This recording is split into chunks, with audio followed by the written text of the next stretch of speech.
Priyanka and I'm going to tell you all the possible questions which CBSE may ask in your board exam for chapter 11 biotechnology principles and processes. तो first तो इसकी define पता होनी चाहिए. Biotechnology क्या होती है? Deals with the technique of using live organisms or enzymes from organisms to produce products and processes that are useful to humans.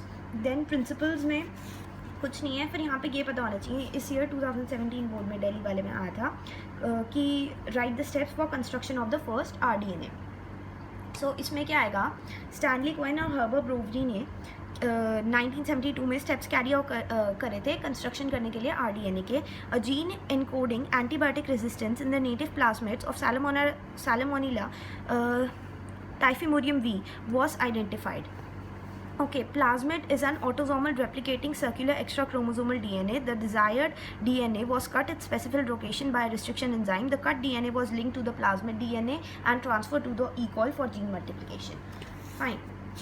Then the next thing is restriction enzyme. जो RDNA है इसमें क्या है, the restriction enzyme को molecular scissors भी कहा जाता है क्योंकि वो कट करते हैं DNA को स्पेसिफिक लोकेशन पे. They are present in bacteria to provide the type of defect mechanism called the restriction modification system. The first RDNA endonuclease, restriction endonuclease HIN2 was isolated by Smith, Wilcox and Kelly from Haemophilus influenza bacterium.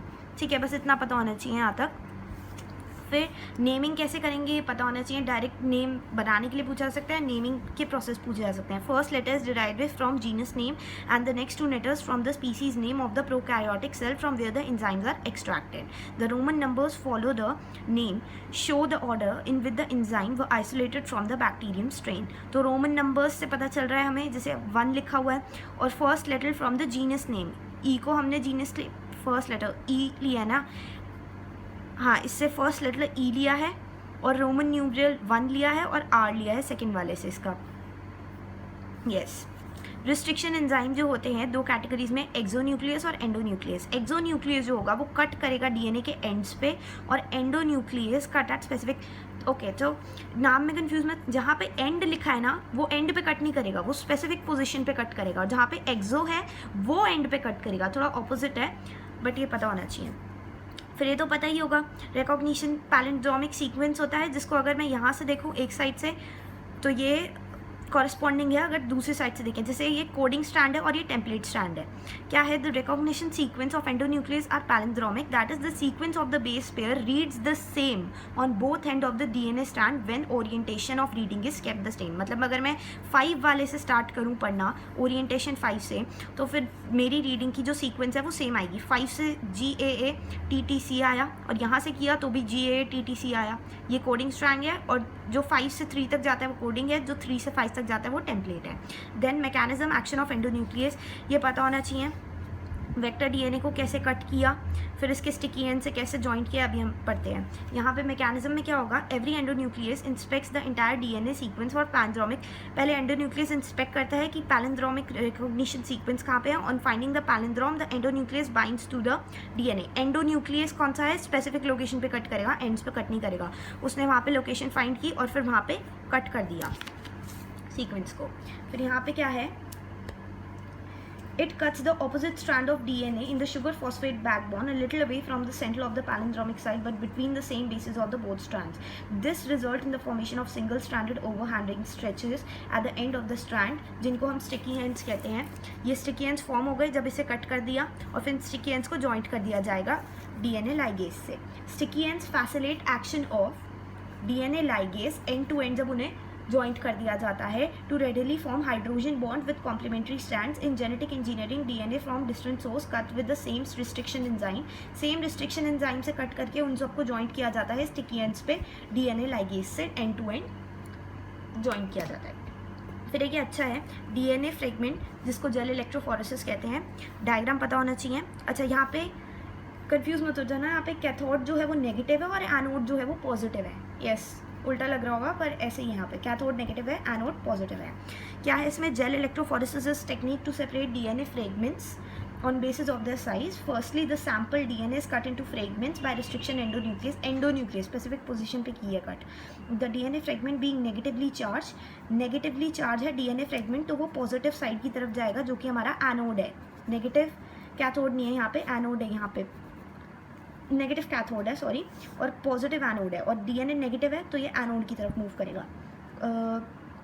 Matrix हमारा agarose gel है जो natural linear polymer है of D galactose 3,6 anhydro L galactose का which is extracted from seaweed. ये पता होना चाहिए. The DNA fragment separate out resolve according to the size. जो जितना स्मॉलेस्ट साइज होगा वो उतनी दूर नेगेटिव है डीएनए फ्रेगमेंट, वो उतना पॉजिटिव की तरफ एनोड की तरफ मूव करेगा.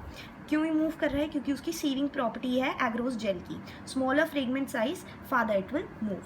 फिर यहाँ पे है the separated DNA fragments are visualize after staining the DNA with ethidium bromide. दिखते कैसे हैं? ऑरेंज कलर में दिखते हैं. Followed by exposure to UV radiation. DNA fragment are seen orange colour. Separated bands of DNA are cut and extracted from the gel piece. The steps is called illusion. Elution कहा जाता है. Define पूछी जा सकती है what is evolution.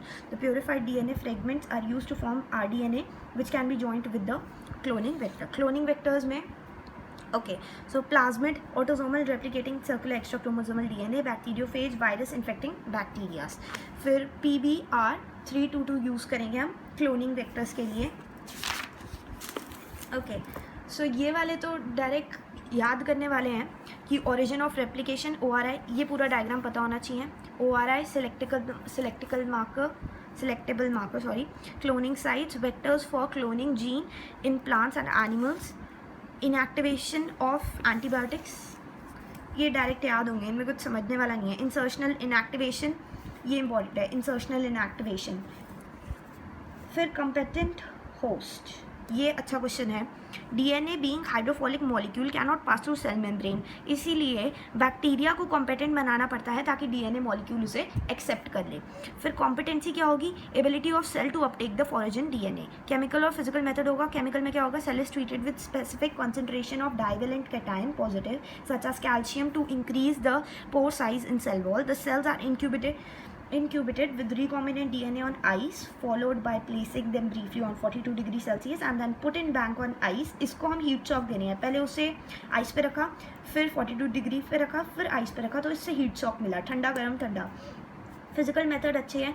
Micro injection method, RDNA directly injected into the nucleus of the animal cell. Gene gun method है. फिर cells are bombarded with high velocity micro particles of gold or tungsten coated with DNA in plants. ये plants में होता है, animal में नहीं होता. ये एनिमल का है, ये प्लांट्स का है. यस. फिर प्रोसेस ऑफ RDNA टेक्नोलॉजी, ये भी डायरेक्ट याद करने वाले हैं. वैसे तो डायग्राम पता होना चाहिए. Isolation of gene material in DNA. RNA remove किया जाता है. Treatment of ribonuclease. Proteins are removed by protease. फिर after several treatments purified DNA is precipitated at adding chilled ethanol. Bacterial plants, animal cell are broken down in enzymes, release DNA along with the RDNA, protein, polysaccharides and lipids. Bacterial cell को treat किया जाता है with enzyme lysome. ये पता होना चाहिए. Plant cell को cellulose से और फंगल सेल को चितनी से. फिर cutting of DNA specific location. Isolation of desired. Amplification of genes, ये अच्छा है. PCR इसका डायरेक्ट 5 मार्क्स का क्वेश्चन आ सकता है. पॉलीमरेज चेन रिएक्शन, ये इन विट्रो में होता है. और इसमें क्या होगा कि रिक्वायरमेंट क्या है? डीएनए टेम्पलेट चाहिए, प्राइमर चाहिए और एंजाइम चाहिए. इन सब के बारे में पता होना चाहिए. फिर डीनेचुरिंग क्या होता है? इसमें PCR में प्रोसेस कैसे होते हैं? डीनेचुरिंग में होता है double stranded DNA is denatured by subjecting. Double stranded DNA को लेते हैं, उसे डीनेच्योर किया जाता है बस by subjecting it to high temperature 95 degree celsius high temperature for 15 seconds. Each separated single stranded now act as template strand. तो ये सेपरेट हो गए और ये टेम्पलेट स्ट्रैंड की तरह दोनों ही काम करेंगे. एनीलिंग करते हैं. यहाँ डीनेच्योरिंग हो गई. फिर एनीलिंग में क्या होता है? 2 sets of primer are added in annealing. 2 primer हमने यहाँ पे ऐड किए, प्राइमर्स जो हमने एनीलिंग में ऐड किए.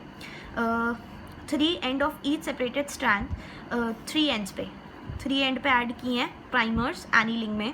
Primers act as initiation of replication. यहाँ से रेप्लिकेशन इनिशिएट हो जाएगी और ये रेप्लिकेट हो जाएगा सारा.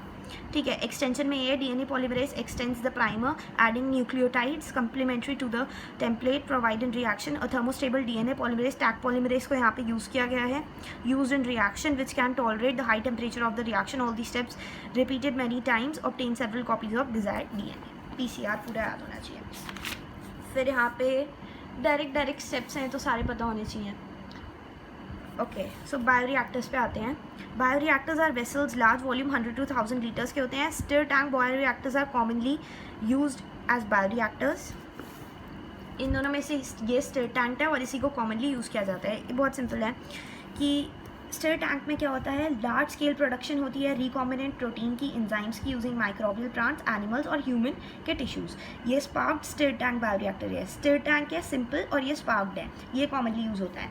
इन दोनों के फंक्शंस पता होने चाहिए। इसका फंक्शन देखो स्पार्क स्टिर टैंक का, इसका है प्रोड्यूस करता है ये large biomass loading to higher yields of desired protein. और फिर spark stir tank reactor are stir type reactors which is bubbled। तो बेसिकली फंक्शन और डायग्राम पता होना चाहिए।